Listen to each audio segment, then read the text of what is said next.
Hey everybody, welcome to Ad-Free Bones Collector, and today I'm going to talk about a game that I got through a late Kickstarter called Dwellings of Eldervale. Plays 1 to 5, 30 minutes per player, 14 and up. Isn't that a beautiful cover?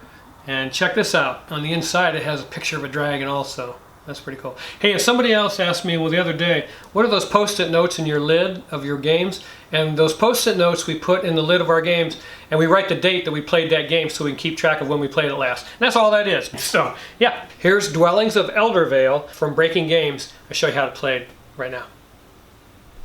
Today I want to talk about a game that I late backed on Kickstarter called Dwellings of Eldervale. But before I get started, I just want to say thank you very much to all my subscribers. I think we're up to 608 subscribers now that are watching this channel, and I really appreciate everything, and I humbly appreciate everything that you guys do, your comments and the questions that you have about the board games, and then also that you're hitting the like button on the videos to move them up the line of when they appear on YouTube, and I appreciate that very much. I'm so thankful that you guys get that.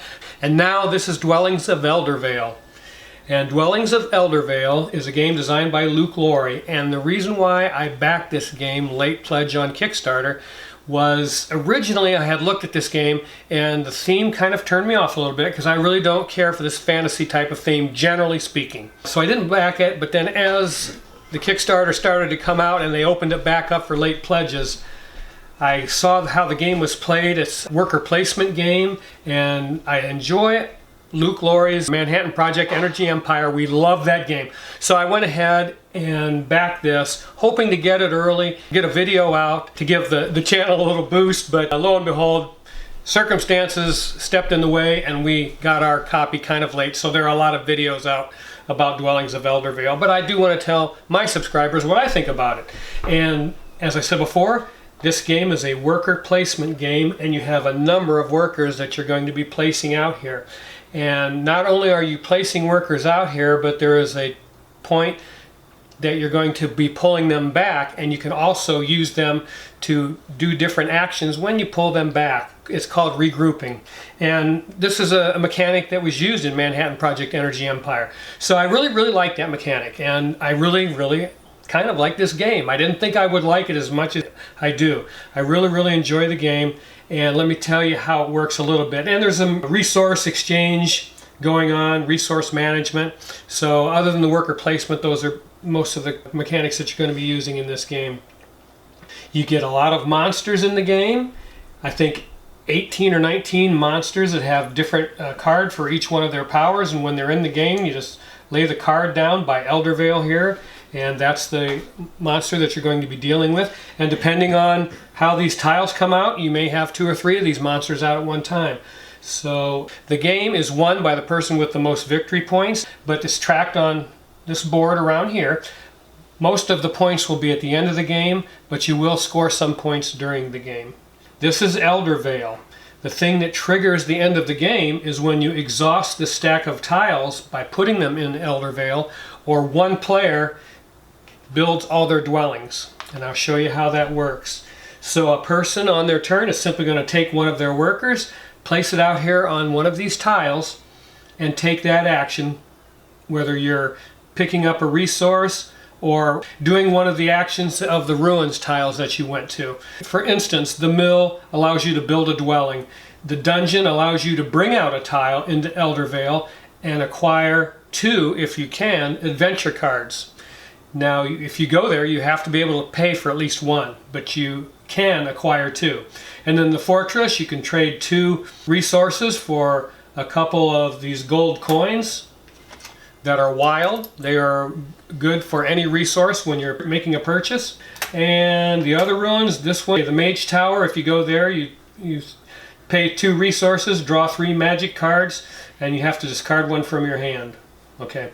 The portal, if you go here, allows you to bring some of your other workers into the game. And the other workers would be the wizard, the warrior, and a dragon. And I'm going to take a minute and talk about these game trays that come with this game. These are pretty amazing.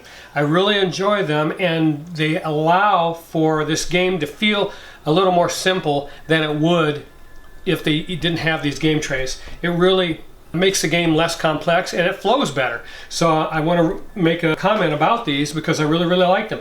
But it's got a place to track all your resources, so it has a shape of that resource in the bottom of the tray so you know where to put them. The gold coins go in there. You start the game with no gold coins. You get one resource, one of each resource when you start the game. Then this is a place where you're going to put some of these treasure tokens that you're going to be getting from Eldervale. It has a place to hold all your workers, and on the regular workers it has these dots that tell you how much these workers cost. You start out the game with 3, but if you want more, this one will cost you 1 resource, this 2, and this one would cost you 3. And it's also on your starter card that you have when you begin the game. Okay, so you're going to place workers out here on this board, and the goal of doing anything in Eldervale is to move up on these elemental tracks over here on this elemental board. On the elemental board, you'll have a marker for every time you score one of the elemental tracks. And you can see we have 2 markers out there because each one of us has a starter card. And on that starter card, it has one of the elemental icons on it. So you automatically start the game with one of your markers on the elemental track over here, matching your starter card. Also on this board is the glory track, and each player has a marker on the glory track, and you move up that glory track by winning battles in Eldervale, whether it be over monsters or other players. Also on this board, up at the top, are the orb rewards. Once you get to the top of these elemental tracks, or you get up to a certain level on the glory track, you pick up an orb, and you can use that orb for these rewards at the top of the board. And there's points up there, 3 points, 2 points, magic cards, resources of different kinds. So there's a lot going on this board to track different actions you take during the game. So that's pretty cool. But you're simply going to take one of your workers and place them out on the board in Eldervale. Now when you begin the game, you're in peacetime, so both people regroup for the first time. After that, then anytime you put a worker in Eldervale, a battle could ensue. So you will have to do battle after both people regroup one time. So in this instance, if you take one of your workers and put him on this tile, because he's adjacent to this monster, that monster will rush this space. But before you do, of course, you would take the action of moving here, and you could select one of these treasure tokens and take it. And this one is kind of nice. It's got 2 tools, a double tool tile. So you would take that, and you could just take the tools from the bank and put them in your tray, or you can place it here to do something different with it later. Maybe place it on an adventure card. You might want to do that. Because of this tool, this being a double tool, which is a pretty nice tile, you may want to put that on one of your cards so that you can get that resource over and over again. And I'll show you how that works here in a minute. So because you placed your worker here on this tile, this monster would come over here. Yeah, and rush your tile, and you would have to do battle with that monster. I hope you heard that noise, because that is part of the fun of this game, is these monsters have these bases that they come with. You snap them onto the base, and then they have switches on the bottom turning them on and off. And when you go from tile to tile, he makes that noise and just scares everybody. No, actually just makes everybody laugh, because it's pretty cool. But yeah, that's a neat effect of this game, and one of the reasons why it's so fun. Then this person would have to do battle, and this card would tell you exactly how that happens. This guy is pretty mean. He's going to roll 5 dice. So he's got monster dice that are gray here. He would roll those dice. You would only roll 1 die for this guy. So your chances of surviving that battle are very good. And you could add to the number of dice that you are going to roll in battle by using swords, because swords can be used to get more dice, or if you have workers and other effects that would give you more dice that happen during the game. I'm not going to get into it, but you can at times roll more dice than just the worker that you have on that tile. Okay, so when you, let's put him back where he belongs. Now if you happen to go over here to the dungeon and you want to bring out a tile into Eldervale, you can place that new tile anywhere in Eldervale. And once you place it, then you take the resource tokens, it has 2 spaces for resource tokens. This is the water icon, so you go up here to the water icon and you take these stacks of resource tokens out of the tray and place them in Eldervale on that tile you just put in play. Just like that. It calls for 2 stacks. Some of them have 1, as you can see, but this one calls for 2 stacks, and that's the way that works. And these trays help you keep track of all that stuff. So these are really fantastic also. And this has all your adventure cards and your resource tokens in these trays. And then these trays have the magic cards, which each player starts out with 5 magic cards. Has all your resources, coins, spears, tools, medicine bottles, scrolls, and gems. So those help keep track of all that stuff. And it's beautiful to have those because it helps not only play the game, but it helps setting up the game and makes it very quick to get the game out of the box and start playing it. And I really, really like that. That's pretty amazing. So once you go here, you bring out that tile into Eldervale, and then it has a picture of 2 cards. You must be able to purchase one of those cards in order to go here. So you check your resource total and make sure that you have enough resources to make a purchase of an adventure card that you see turned up before you could even go to this space. But these adventure cards, the first one that's turned up has a door on it, and that's how you know that's the card that's going to go on top of that stack, and you face that up to begin the game. And in this instance, if you wanted to make the purchase of this card, it would cost you 2 gems. And then you see it has a square on here also. Later on, you can place a treasure token on there, like I told you about this double tool. You could place that on there, and then you see this yellow icon on here. If you are ahead on the yellow track, whenever you bring a worker back from Eldervale, regroup, and you put a worker on here, you can get both of these. So you would get a scroll and 2 tools, and that's pretty nice if you can pull that off. But once you buy that card, you better make sure you stay ahead on that elemental track in order to reap the benefit of that. But you would look over here and you would decide what card you wanted to buy, and these cards are all pretty straightforward in the things that they do. Gift of the Fallen. Each time one of your units is placed in the Underworld, you may choose to gain a point instead of a sword. So this is Underworld. I forgot to mention that on the elemental board. At the bottom is the Underworld, and when you lose a battle to another player or to a monster, your worker is going to go into the Underworld, and you can pull those back when you regroup. And that's how that works. So you can make a purchase of these cards over here, and again, you have to be able to buy at least one to go to that dungeon space.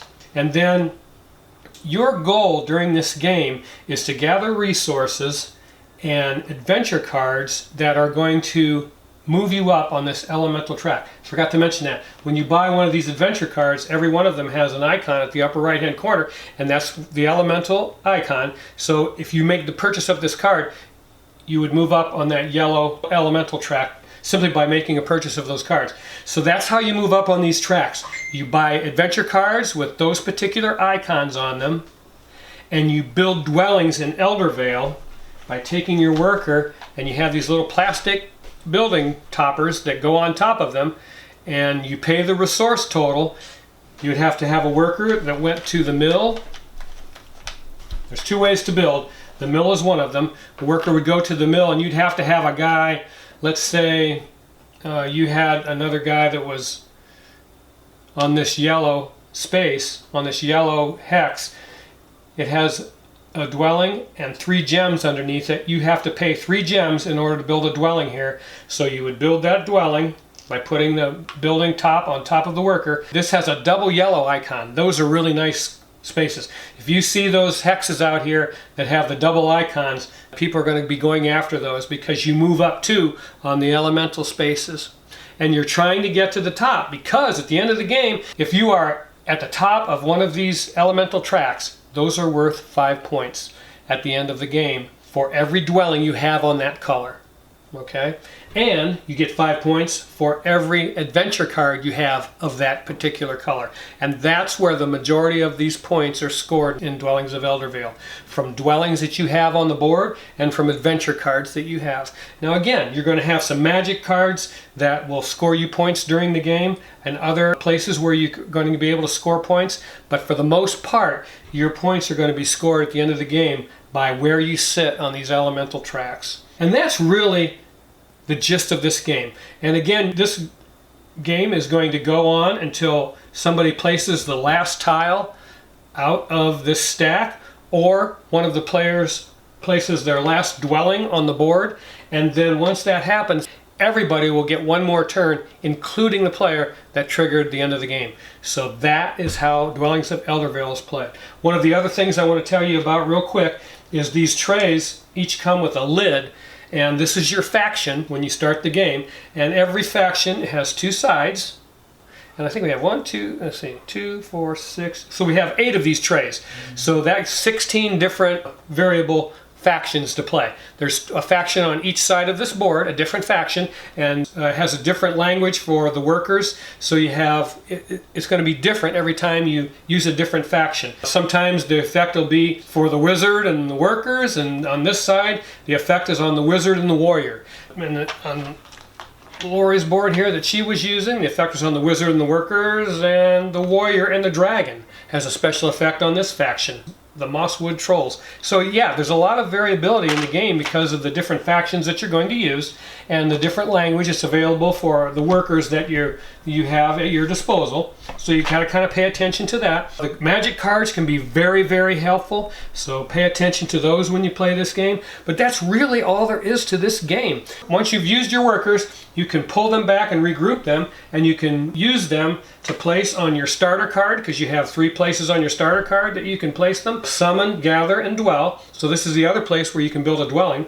Then you gather whatever is in that square, and you start out, like this card starts out with a medicine bottle on that gather space, but I could put another token on there that I acquired in Eldervale at some time. I could put a different token on there, maybe a gold coin, because those are wild. So that would be nice to put on there, so that every time I gathered on my starter card, I'd get a gold coin. That's pretty cool. And then summon space is where you would pull a worker back and put him if you wanted to pay the resources listed on this card to bring out the dragon, the wizard, or the warrior, or one of your other workers. So that's a place where you're going to place your workers when you're regrouping. The thing about this game is, let's say you've got all these workers already available, made your purchases, and you've got these people all available to you. You don't have to wait until you place all of those workers in order to regroup. Especially towards the end of the game, it may be beneficial for you to place 2 or 3. Maybe you just need to do one certain thing in order to get a couple of resources or make something happen or get onto a certain tile and build your last dwelling, that you don't need to place all these workers. So that's the part of the planning at the end of the game where you're going to have to think, do I still need to place all these workers? Or even during the game, I mean, sometimes it's just not beneficial to use all those workers and you want to pull them back. So yeah, that's part of the strategy of this game. It's a very medium complexity game, which we really, really enjoy, because a lot of games with this theme are diluted with rules, and it takes away from the fun, really, of playing a game of this nature. But this is a pretty cool game because of the medium complexity, and these trays make the game easy to set up and easy to play, and I really like that. You have a lot of monsters. I think it came with 18 or 19 monsters that you can use in this game. Each has a special power, a special function that's going to make the game difficult for you should you do battle with them. You can battle each other, and you can do those things hoping to move up on the glory track, because the glory track can be very beneficial. There's a couple of orbs to be had, plus a couple of spaces where you can move up on the elemental track of your choice. And again, the whole point of this game and the whole thing you're trying to do is move up on those elemental tracks so you can score your dwellings and score your adventure cards at the end of the game and do the best you can with the point totals that you acquire. So yeah, that's pretty cool. And that's it. That's Dwellings of Eldervale.